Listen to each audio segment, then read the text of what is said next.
Mas o jogo, quando ele chegou, ele gerou uma certa exclusão, porque o jogo sempre foi uma plataforma muito cara, o jogo eletrônico. Os próprios jogos de tabuleiro, né? Então você tinha o jogo do rico e o jogo do pobre, né?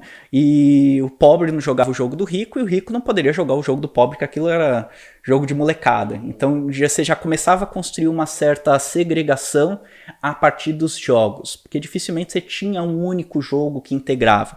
Que daí vem o papel dos esportes na década de 60, que se tornam democráticos, que são jogos que vão unir, né? Quando você tem lá o time de futebol que junta o torcedor negro, branco, pobre, rico todas as zonas de São Paulo para torcer junto, você tem ali uma certa inclusão. Então o jogo, quando ele chega, principalmente na década de 90, não é todo mundo que tinha. Então só tinha direito a ser gamer, né? Quem tivesse acesso ao jogo. Hoje ainda existe, né? Porque alguns jogos você só consegue jogar com um computador muito bom, ou com um celular muito bom, né? Ou que nem jogo de tabuleiro. Eu tava falando dos meus jogos de tabuleiro, tem jogo que custa R$1.000, R$2.000. Tem jogo caro, né? E tem gente que faz financiamento, né? Daí você pega, vai ser qualquer pessoa que pode gastar um valor desse num jogo? Não, é entretenimento, vai optar por entretenimento mais barato. E tem toda uma gumertização também de ser gamer, né? Que, tipo, é aquela cadeira, é aquele computador cheio de luz, também, né? Com aquele fone que é o fone. Tem um dado bem interessante. Todo ano tem uma pesquisa que é organizado pela ESPM com o Instituto Game Brasil, que é a pesquisa Game Brasil, que fala do comportamento do gamer brasileiro. Então, tecnicamente, se você é gamer, se você joga ou tem alguma atividade de jogo de 4 a 6 horas por semana. Então, se você está jogando algum joguinho no seu celular, você abre meia hora por dia, no final da semana você é gamer. Só que se a gente quando pensa em gamer, pensa em alguém que só fica ali, que é o hard gamer, né? Que é a pessoa ali que fica, sei lá, o dia, a noite inteira jogando. Esse também é gamer, mas é um outro tipo de gamer, né?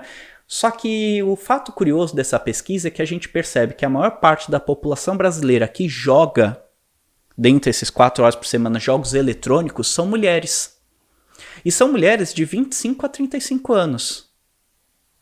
Só que elas, apesar de serem maioria, é uma maioria de 52. Mas num universo que o imaginário é completamente... Se a gente fala assim, pense um gamer, a gente vai pensar um homem, né?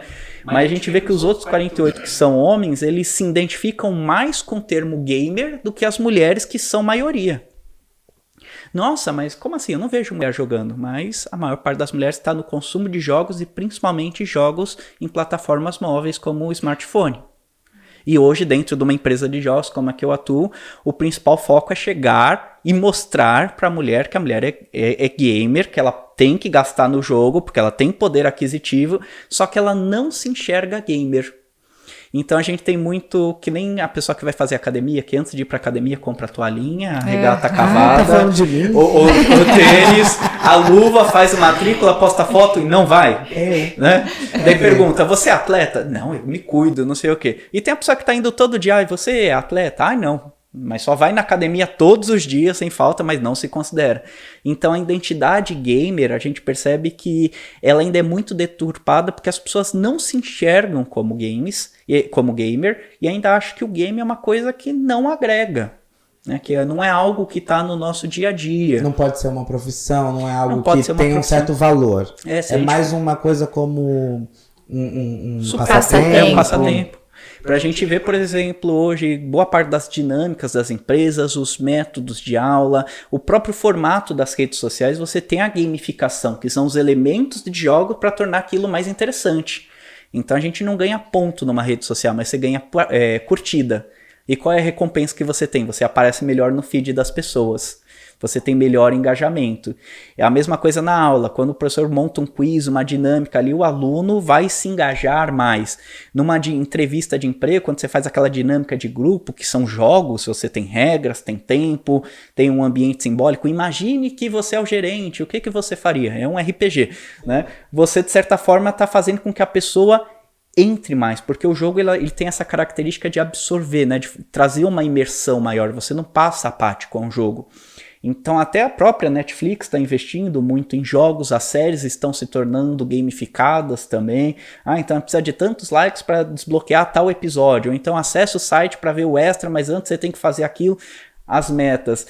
Então o jogo ainda não é visto como algo do comportamento humano, não que seja a coisa mais importante. Mas é um elemento, assim como a gente é o Homo sapiens sapiens, que sabe, né? Ou Homo factus, que faz as coisas, produz e transforma, a gente também é lúdico, a gente também tem um lúdico, a gente interage e jogo você vai engajar o tempo inteiro. A pessoa não sai apática a um jogo.